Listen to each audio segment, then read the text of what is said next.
folks. I just want to say thanks for the chance to be here with you guys, and I want to say thanks to those who led us in worship at this point. Y'all give all these folks hands. Always love coming to Springway and love worshiping with you guys. And I always want to start out a message by bringing you a greeting from all of your sister churches that are part of the Chattahoochee Baptist Association. 75 churches in this network or this association churches. Our job is to change the future of Northeast Georgia. And I just thank God for Springway and the chance we have to partner together. If you want to open your Bibles this morning to the book of Matthew, the 22nd chapter, and hold your finger there. We're going to come back to that in just a minute. I want to start out by asking you a question. Isn't it true that no matter what you do, that you got to remember the basics? And I don't care what it is, there's always some basics involved in whatever you're planning on, doing. I was doing a wedding last month. My nephew got married. Of course, I've been almost a couple raising him all the way up, and he was getting married, and he asked if I'd do the wedding and if I'd do the counseling with him. And I said, well, yeah, I'd be glad to. So all these fancy stuff you can deal with nowadays, all these books you can get them to read, and all this stuff about how to be married, and I said, I didn't use any of that. I just sat down and we talked a whole lot about what it really means to love somebody, because that's just basic. We talked a whole lot about what it means to communicate with somebody every day. Because I don't care what they got on the movies and everybody rides off in the sunset and everything's happily ever after. In real life, you got to be able to communicate, and that's just basic. Well, I did that because I figured, they can learn all the bells and whistles some other time. If they got the basics, then they'll probably be able to weather whatever the storms is that they have to face. You can't skip the basics. Now, we got an election coming up, and I'm not being political today. I'm not telling you who to vote for. It's not about that. But the truth is, all this conversation about what's happening in America and how we need to get people back to work and all this kind of stuff, isn't it true on that sort of a big scale? We talk about a minor scale, just people getting married, they got to remember the basics. Isn't it true on a big scale? No matter how fancy your ideas might be, you've got to do just some basic things to get businesses started and get people back to work. You can't ignore those basics. That's true about marriages. It's true about fixing the country. It's true about building a house. It's true about planting a garden. I don't care what it is. You cannot ignore the basics. But isn't it also true that we're always tempted to ignore the basics? Cut corners. Find some other way. I turn on the TV and I'm watching this thing on there. They got this health supplement they're going to sell me for $19.99 a bottle, and I can get 2 of them if I'll order them today and all that stuff. And I can go down, I can buy this this exercise equipment, put it in, and I put it in my garage and then never use it again. That's how that goes. You don't know how that works. I can buy that fancy stuff off the TV, and I can buy this expensive piece of equipment. But you know what? If I don't exercise and I don't eat right, am I going to get healthy? Isn't it easy to say, I want to do all the fancy stuff, cut the corners, and not have to do those basics? Because those basics, that's hard. You plant a garden, you got the fanciest stuff you're going to do. You got fancy equipment to do that, but you don't go out and weed that garden. What's going to happen?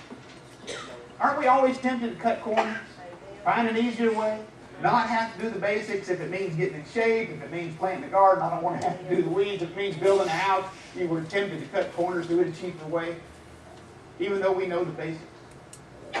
Now, we talk about fixing the country, or how your marriage works, or planting a garden, or anything else in life. I just want to tell you that when it comes to following Jesus, there are some basics.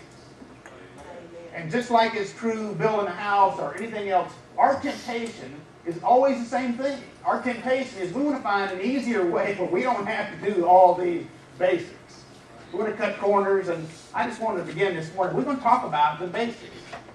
Best I can tell in all the scripture where Jesus told us what the basics are for what it means to be his child and be his church.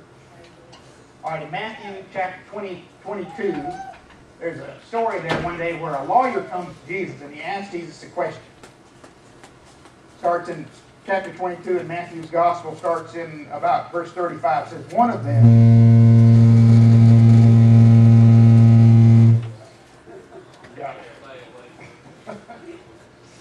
All right. It says, one of them, a lawyer, asking a question, testing him, saying, Teacher, what's the great commandment in the law?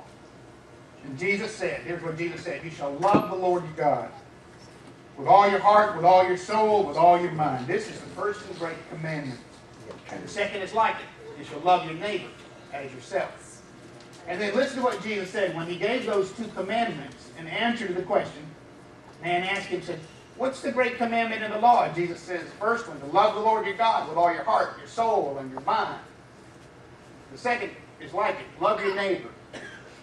And then Jesus said this, he said, on these two commandments hang all the law and the prophets. Now, okay, what does that mean when Jesus says on these two commandments, everything else hangs on these two commandments? Isn't that about the same as saying, this is the basics. If you get this right, you're going to get a lot right. Everything hangs on these two things. Now, I want to take some time this morning then, if that's true, if everything hangs, at least the law and the prophets, he said, all hangs on these two simple things, these basics. I just want to ask today, how are we doing when it comes to the basics? Now, we got lots of things going on in our churches all over this county, all over this part of the state. Lots of great things going on. But I want to ask the question, how are we doing when it comes to the basics? Are we doing what most folks do in every other part of life and have this temptation to do all the great stuff in the music and we dress up real nice and we've got beautiful sanctuaries? But what happens if we don't do the basics? I have people come to me sometimes and say, you know, Christianity, this Bible stuff, it don't work for me. It ain't working for me. And I always want to say, I wonder if you're doing the basics. Because if you skip the basics, ain't no wonder that it ain't working for you. But all the time, we're tempted to skip the basics.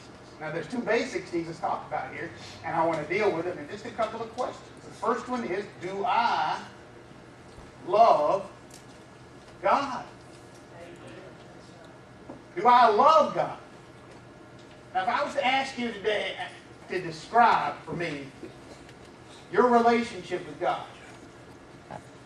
what would you say? Now, I ask that because I ask a lot of people this kind of question, and they'll say to me, well, I believe in God. I say, great, the devil believes in God. What else do you have to tell me? If I was described to say, describe for me your relationship with God. Some folks might say, well, you know, I try to serve God. I say, great. Somebody else might say, well, I try to obey God. I say, great. Somebody else might say, I worship God. I honor God. Awesome. Nothing wrong with those answers except for the fact that Jesus didn't use that word. He didn't say, you shall honor, you shall obey, you shall serve. We ought to do those things. But Jesus, when he was talking about the basics, Jesus said, you shall love. So this morning, we ought to spend a little bit of time talking about, okay, what does it mean then to love God? Because we got lots of churches where people come, you know, they come to church every Sunday. And got lots of churches where people do a job in church, maybe to keep the nursery, maybe they play maybe they play the guitar, or what, maybe they sing in the choir. But I'm asking this morning, do you love God? And if you ask me, what does that look like? What does that look like for somebody to love God? Well, I'd say it probably looks, it's a relationship with God. So to love God probably looks a lot like what it looks like when you love anybody, right? You know, if you love somebody, there's several things I've noticed about what it looks like when you love somebody. And the first one is, when you love somebody, you're not afraid to belong to them. You know, when I was thinking about this the other day, my oldest son's 27 now. But I can remember clear as a bell the day he was born. And I remember the day we took him home from the hospital. We didn't have any kids. We were just young'uns ourselves. And I remember walking down it was Georgia Baptist Hospital down in Atlanta. And we walked down there, and there was a loading dock, and I backed the car up, and this nurse brought him out there. And Debbie was in a wheelchair, and they put Debbie in there, and they were putting Mike, I think is his name, in this. We had the baby seat, you know, the right baby seat. And I thought to myself, you mean to tell me you're going to just let us leave with this kid? Because I knew we didn't know what we were doing. And I'm just like, man, I'm just so nervous. Now, to drive from Georgia Baptist Hospital to downtown Atlanta, and you had to come down Ponce de Leon Avenue to get to our house. I always say, Ponce Leon Avenue is one of those streets that they widen the road by painting more lines on it. That's how they get where I live. And it's like real tight. And I've got this baby in the back seat. I never had a baby that was mine before, all the way mine. And I'm driving down there, and anytime somebody just come up beside me, it was like if I had a ray gun, I would have just vaporized them. I don't want anybody to come close to me. They'd come up and let us say, "Ah, get away!" You know, I just wish I could just push them out. I wanted to put a bubble around that car and protect that baby. We got him home, and man, everything in our world suddenly was about that baby. Y'all know what I'm talking about? There was like, you know, there was feedings, and there was changing, and we had the nursery just so, and I mean, we did not get upset about the fact that it changed our lives. We were into that. We belonged to him, he belonged to us. And from that day we brought him home from the hospital, our lives revolved around him. Y'all know what I'm talking about? When you love somebody, you are not afraid to belong to them. Now, I'll tell you what we didn't do. We didn't say, well, this is a neat thing. We got this baby. We're going to leave him at the hospital, and we'll come back and visit him on Sundays. Every Sunday, you just take care of him there. You know, we didn't try to keep him on the edges of our life someplace. We brought him right into the middle of our life, and we said, we belong to him, and he belongs to us. You know, I think about the way some people treat God, and it's like they want to leave him at church on Sunday and just visit him there. But they don't want to bring him into the middle of their life and say, I am committed to him. You listen to what Jesus said when he said to this lawyer. The man said, what is the first and greatest commandment? And Jesus said, you shall love. How much? With all. Not a little bitty section of your life you keep over here on Sunday. With all. Your heart, with all your mind, with all your soul. If you love somebody, you're not afraid to belong to him. You know, if you love somebody, you look for ways to be around them. Isn't that true? I was reading a thing one time about this class, little 4-year-olds, and somebody asked these 4-year-old kids what does love look like. And this little 4-year-old boy piped up and he said, love is when a boy puts on cologne and a girl puts on perfume and they go out and smell each other. That was his word.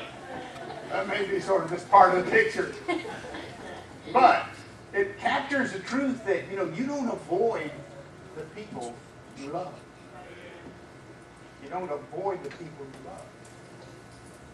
I think about that when I ask the question, do I love God? Because the truth is, I know folks who really is. It's the way they do things. They just kind of keep God on the edges of their life. I think about the fact that when I love somebody, it ought to be more like Deuteronomy, the 6th chapter. If you turn back there, it's the same passage. You find this in the Old Testament. You find it in the New Testament. Over and over again, Jesus comes back to this thing about the basics. He's quoting the 6th chapter of Deuteronomy, where it says in chapter 6, verse 4, Hear, O Israel, the Lord is our God, the Lord is one.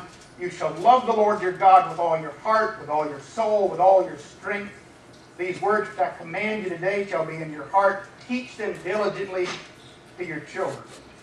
You shall talk of them when you sit in your house and when you walk by the way, when you lie down, when you rise up. And isn't that a picture of somebody who's always talking about God?